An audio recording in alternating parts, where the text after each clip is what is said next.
Ever wondered what makes Bohemian Rhapsody so insanely legendary? It's not just the crazy music, the high notes, or the iconic video. A 6-minute song nobody thought would work, recorded with near impossible techniques. Stick around, this is the wild truth behind the Queen masterpiece. When Queen released Bohemian Rhapsody in 1975, it broke every rule in the music handbook. 6 minutes long, no chorus, flipping between ballad, opera, and hard rock like a roller coaster. Record labels panicked. DJs panicked. Even the Queen's own friends were not sure it would work. But Freddie Mercury didn't care.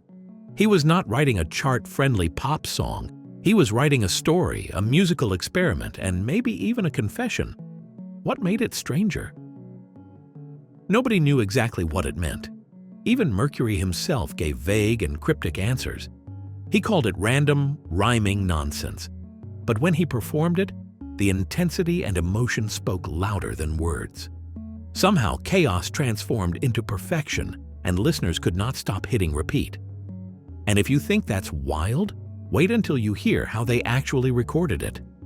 Recording Bohemian Rhapsody wasn't just challenging, it was borderline insane. Queen spent 3 weeks in a tiny studio in London.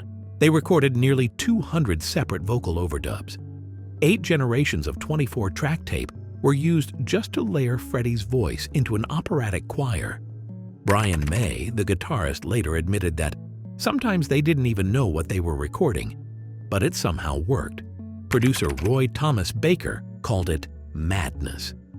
At one point, the band stayed up for 18 hours straight, bouncing vocals across tapes, creating a sound that had never been attempted before.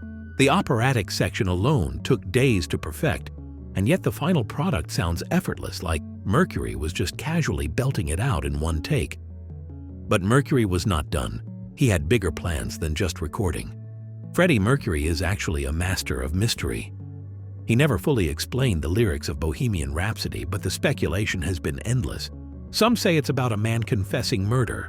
Others think it reflects Mercury's struggle with identity that includes his childhood in Zanzibar and India, and the pressure of being a flamboyant, openly gay performer in a conservative world.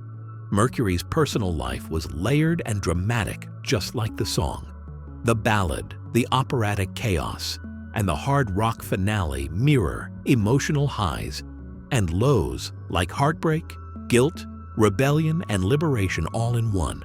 And because he refused to spell it out, every listener creates their own story. It's personal, it's universal, and it's undeniably human. And speaking of chaos, the video for this song changed everything. You might think of Bohemian Rhapsody as just a song, but Queen's promotional video was revolutionary. Released in 1975, it became one of the first true music videos ever. No plot, no special effects, just the band performing, dramatic lighting, and Freddie's iconic face floating in shadows. It was pure theatrical, and it worked. The video made the song a hit before radio even fully embraced it.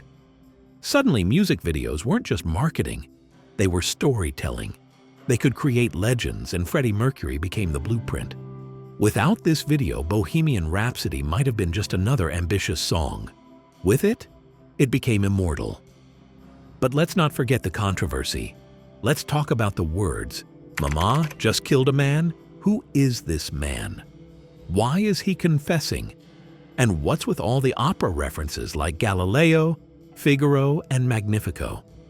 Critics have spent decades trying to decode it. Freddie himself said that it meant whatever we want it to mean.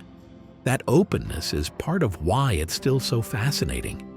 Every fan finds their own meaning. Some see guilt and redemption, others see love and heartbreak, and some just enjoy the drama and theatricality. That ambiguity made the song so timeless that it could evolve with every listener and every generation. And then there's the live performances. Performing Bohemian Rhapsody live in the 70s was another challenge. The operatic section couldn't be replicated on stage without pre-recorded vocals, but Queen made it work with innovation. Freddie would sing parts live, The band would mime others, and Brian May's guitar riffs would explode into the rock finale. Queen's 1985 Live Aid performance took it to legendary levels. The audience erupted when the first notes hit, and even today, it's considered one of the greatest live performances in rock history.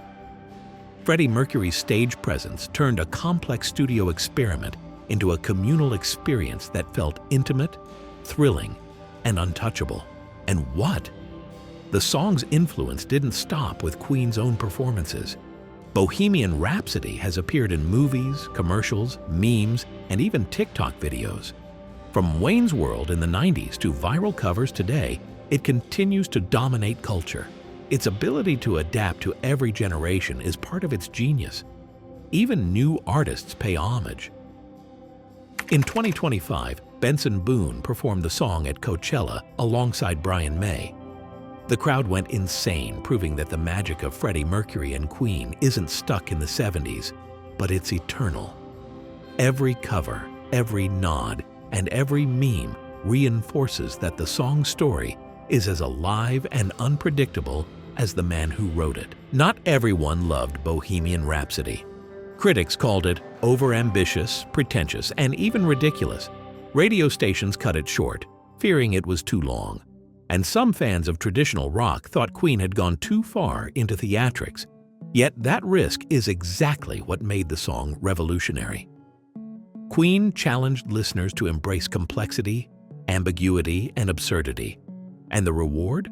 A song that could break charts, break norms, and still feel personal and emotional all at once. And here's where the real shocker comes in. The band did not fully understand the song themselves during recording. Brian May admitted that sometimes they just looked at each other and wondered how this was going to end. Freddie Mercury was inspired in part by operas, but also by horror movies. He imagined the song like a mini-drama unfolding in his head. The iconic video was shot in a single afternoon with no big budget, no CGI, just lighting, smoke, and Freddie's face.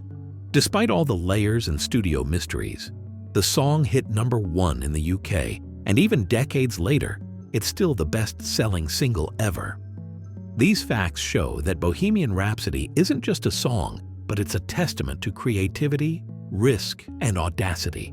And that's why, even today, why it still matters. Even decades later, it feels fresh, shocking, and thrilling. New listeners discover it every day, new covers go viral, and every generation finds its own meaning in the chaos. That is why the story behind the song is stranger than most people realize.